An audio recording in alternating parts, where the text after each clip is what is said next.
The Mixed Mornings and More podcast with Steph and Shawn. Now available daily. Good morning, world. Good morning. Happy Thursday. I'm switching it up here. 5:32. It is June 23rd. Welcome to Thursday for sure. Did you see the sunrise this morning? I did. It was rising right around 4:30, I think, is when I could see that ball of fire in the sky. Yeah, and then this happened. What is happening with these clouds right now? Yeah, it was wild. It was really cool to see as it was coming over the hills, because there was a little bit of clear sky, and then right above that was all just massive clouds. So for like a little instance, you could see the sun, and then it was just all the colors. What's that one phrase with sailor sky delight or something? Oh, that's the nighttime one. So red sky at night, sailor's delight. Oh. Red sky in the morning, sailors take warning. There we go. Yeah, it's going to rain all day. So just a heads up to any sailors we have here in Fort McMurray. Not a great day for ya.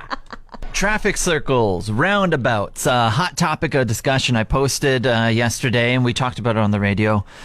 Just new directions painted on the ground heading into the traffic circle just behind us here, from like Stony Creek to Eagle Ridge. Yeah, and it was very interesting to see the frenzy of comments of people talking about how they knew how to use a roundabout. They wished other people would learn. But then as well... Interesting to see the people who were like, I wish they would just use it like a regular traffic circle. And it was like, they are using it like a regular traffic circle. You're the problem. You're the one. Oh, man. Hundreds of comments. If you want to check out our Facebook page, you can go look at the many differing opinions on how people in this region use the traffic circle. But this all just comes back to another point I had when the traffic circle was first installed, that we need to set up a webcam.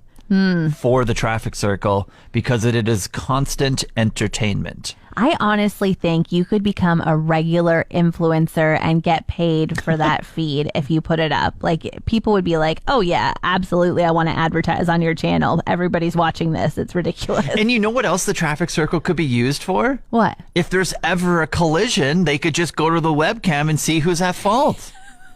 Right? It's true. I mean, I hope. Oh my go ahead. Goodness. Side hustle.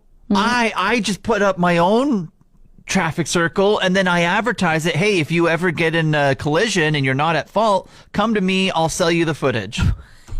All right, Shawn, I bet you no make a lot longer of need money. to be in radio. I can literally retire off that idea. Got a call yesterday from a company who said that I was setting up a new service with them, and they were like, oh, your email bounced back. I just want to confirm your email. And I was like, yep, no problem. And so they made me read off my email address to them, and I was like, yep, stephseidel@gmail.com. And they're like, okay, sweet. Yep, that's what I have. And I was like, well, it bounced back, so maybe you don't have that. And they're like, yep, spell it for me. So I was like, Seidel. And they're like, yep, that's what I have. And they're like, is it gmail.ca? No. Yeah, let's check the intricacies of it all. Make sure. So then she was like, I just feel like maybe it's not right. I don't know. Steph Seidel. And I was like, no, it's Seidel with a D. And she was like, yeah, I know. That's what I have. Steph Seidel. And I was like, no, actually, it's Dell, like the farmer in the Dell, D. And the farmer in the Dell? Yeah. That just confused people more. Dell, Steph Seidel. You think that's more confusing? What's the phrase you use? Farmer in the Dell? The farmer in the Dell, the farmer. No, you don't know that? Okay. Either way, didn't work for her either. No wonder she was confused. You're like, the farmer in the Dell, the hens in the hay. You seem to know it even more. Anyway, then she goes, so she spells it for me. I spell it again, and I say D as in dog. And she's like, oh yes, G. Okay, Seidel. And I was like, how are we having this conversation? What can I do to get you to understand that D starts with dog, not ends with G? Oh my goodness. I still didn't get an email from them, so perhaps it's still bouncing back. I'm not sure. I don't know what else you can do. That's impressive on her end to just be like Bell, Gel, J, are you saying J? Is that Seidel with a J? Anything but D. That letter doesn't exist in her alphabet. Scams these days have changed me for good and for bad.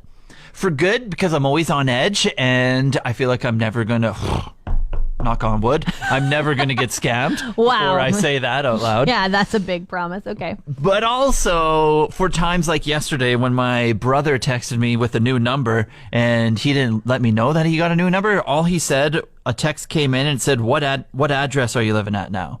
Whoa. And that was the only text. I've never had any previous, and the number came up super weird as well. Like a lot of times I've noticed when numbers come through, the area code will be in brackets, and then it'll have the first 3 digits, and then a space, and then it'll have like the last 4. Yeah. This one came in, and it was all like 10 numbers in a row. There was no brackets. There was no nothing. I'm like, oh, that's just like a scam text. Yeah, totally. That looks like it's from a call center or Exactly. something. Yeah, so it came in, and all it said was, what address are you living at now? And I was about to do something really cheeky and like just respond back. But all I said was, pardon? He's like, it's your brother. I got a new number. Did you say, what's my brother's name? No, he said it's Chad. I got a new number. Don't save it though because I'm getting rid of this soon and getting another number. He just got anyway. Long story. He got a new job. Blah blah blah. Okay.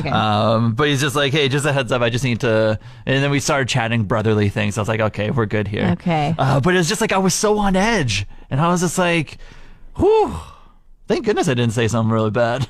Although it wouldn't be that bad because it is my brother. Yeah, I was going to say, like, what would you have said? What's your go-to, like, cheeky text back to a scammer? I can't say that on air. Oh. Got a call yesterday from a company who said that I was setting up a new service with them, and they were like, oh, your email bounced back. I just want to confirm your email. And I was like, yep, no problem. And so they made me read off my email address to them, and I was like, yep, Steph Seidel at gmail.com. And they're like, okay, sweet.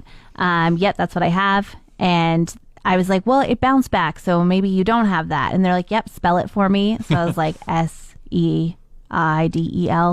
And they're like, yep, that's what I have. And they're like, is it gmail.ca? No. Yeah, let's check the gmail.com. intricacies of it all. Make sure. So then she was like, I just feel like maybe it's not right. I don't know. Steph Seibel. And I was like, no, it's Seidel with a D. And she was like, yeah, I know. That's what I have. Steph Seibel. And I was like, no, actually it's Dell, like the farmer in the Dell, D. And The farmer in the Dell.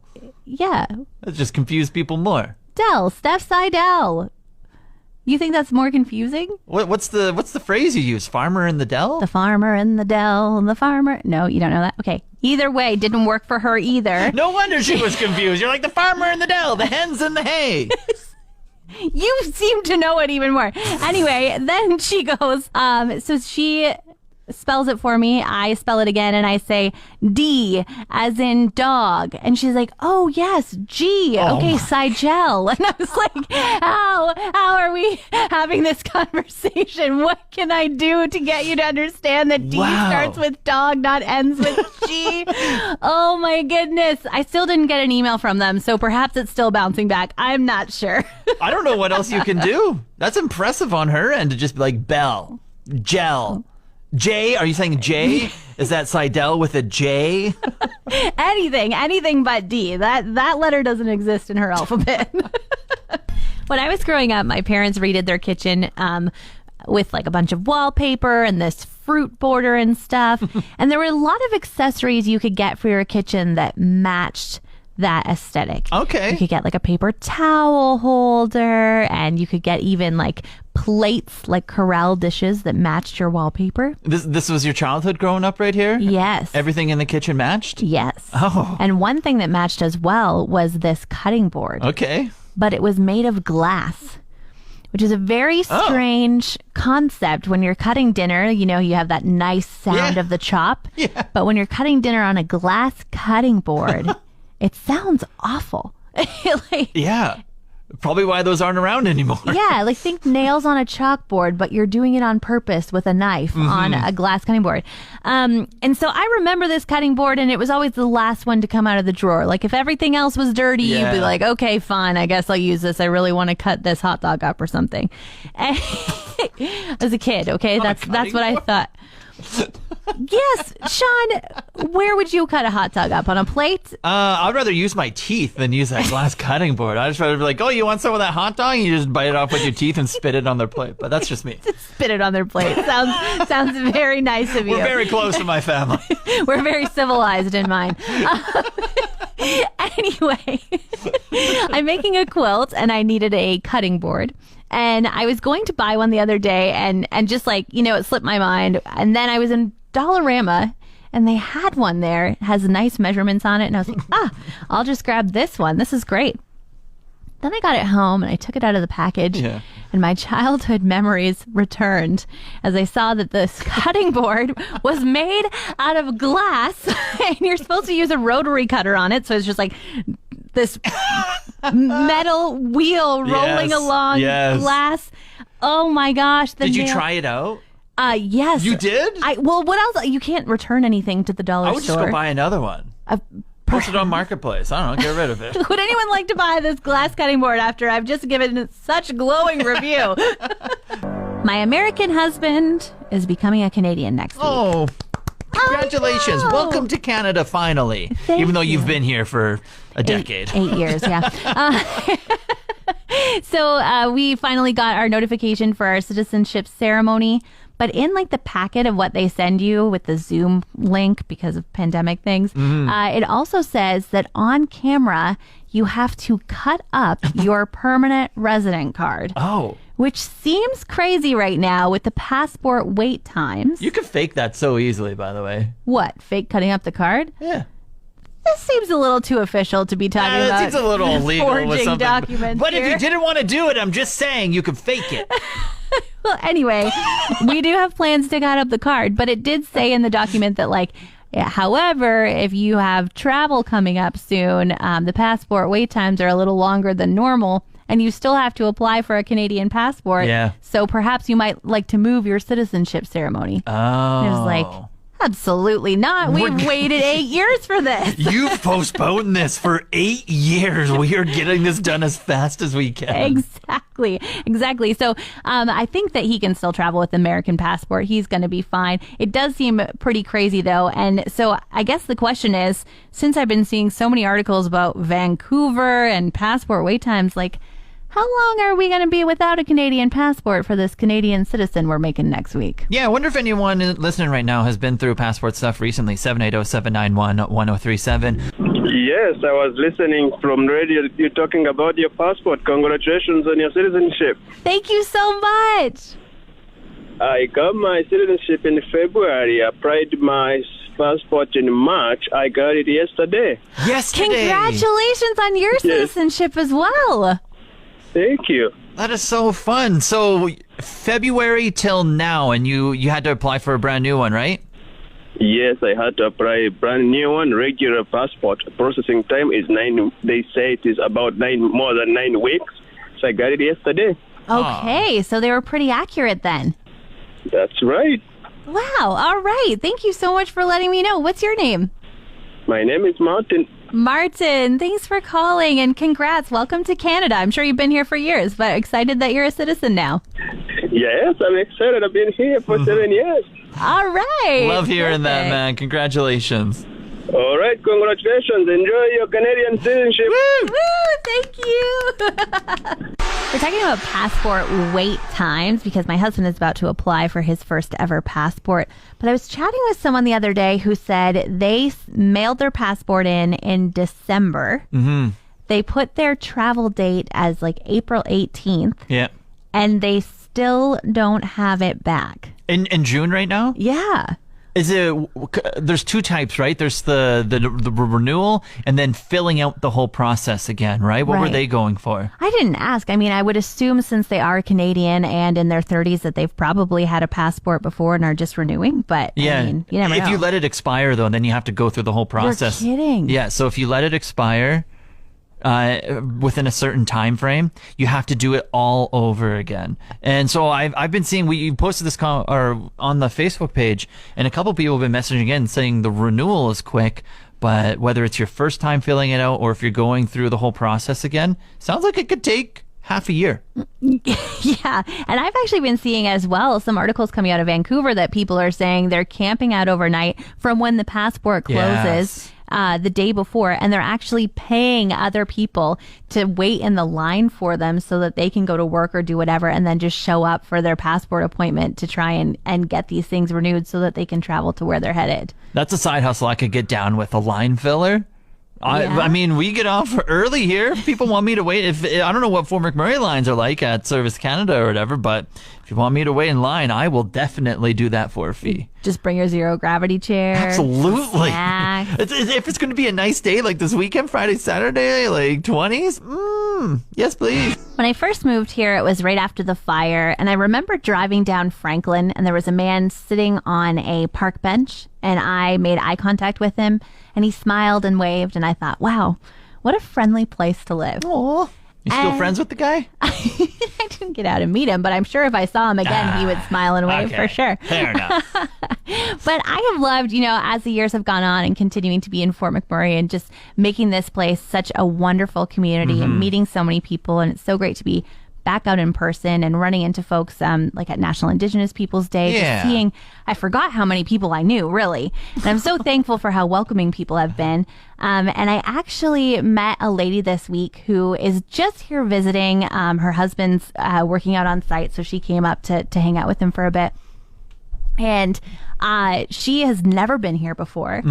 And she has made multiple friends because Fort McMurray is so friendly. Oh, that's amazing to hear. I know. So she just posted in a group and said, hey, I'm only here for a week. Would anyone like to go grab a walk or something with me? Yeah. And she has just found multiple people who said, hey, yeah, I'm free. I'll go for a walk with a stranger and meet you, even though there's no long-term advantage for me because you're going to go and leave and go back to your hometown.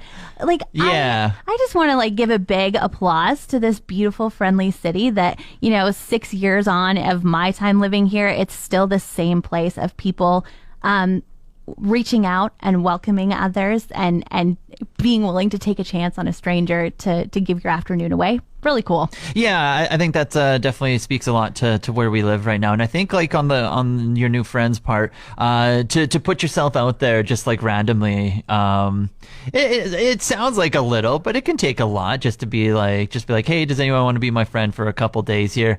And then just for everyone to willingly latch on and say yeah, we'll take you in for a hot second and let's go have some fun. Totally putting yourself out there, but you're getting something back in return. Yeah. And I'm thankful that Fort McMurray stepped up and gave that back. Yeah. Really cool. Go Fort McMurray, go. Props to everyone. Want more of today's show? Download the Mixed Mornings and More podcast. Now available every weekday.